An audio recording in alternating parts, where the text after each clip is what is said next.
আমার প্রিয় ঋতু হলো বর্ষাকাল। কেন জানেন? বর্ষাতেই সেরা স্বাদের ইলিশ পাওয়া যায়। আমরা কখনো বাজার থেকে ইলিশ মাছ কাটিয়ে আনি না।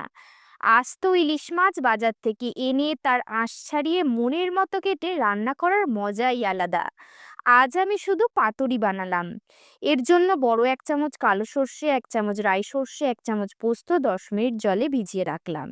3 চামচ টক দই জল ঝরাতে দিয়েছিলাম। ভেজানো সর্ষে পোস্তর মধ্যে 4টে কাঁচা লঙ্কা, 1 চিমটি লবণ দিয়ে পেস্ট করে নিলাম।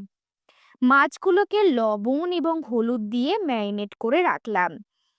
একটা পাত্রে ওই পেস্ট, জল ঝরানো টক দই, 1 চামচ হলুদ গুঁড়ো, স্বাদ মতো চিনি, লবণ এবং সর্ষের তেল দিয়ে একটা সুন্দর মিশ্রণ বানিয়ে রাখলাম। 3 টুকরো কলাপাতা ভালো করে ধুয়ে একটা তাওয়ার উপর এইভাবে রুমাল দিয়ে চেপে চেপে সফট করে নিলাম। এতে পাতাটা ছিঁড়ে যাবে না।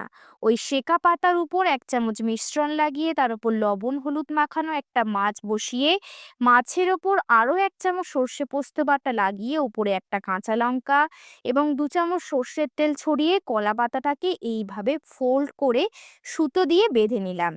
এইভাবে সবগুলোই করে নিলাম। একটা গরম তাওয়ার উপর 2 চামচ সর্ষের তেল গরম করে কলাপাতার ফোল্ড করা মাছগুলোকে তার উপর দিয়ে মাঝারি আঁচে ঢাকা দিয়ে 7 মিনিট ভেজে নিলাম। তারপর ঢাকা খুলে আবার উল্টে পাল্টে একইভাবে কলাপাতার উপরটা লাল হওয়া পর্যন্ত ভেজে নিলাম। তারপর আর কি, গরম ভাতের সাথে এই অসাধারণ ইলিশ পাতুরি খেতে কি যে মজা লাগে সেটা বলে বোঝাতে পারবো না। ভিডিওটি ভালো লেগে থাকলে অবশ্যই লাইক, শেয়ার এবং কমেন্ট করবেন। অসংখ্য ধন্যবাদ।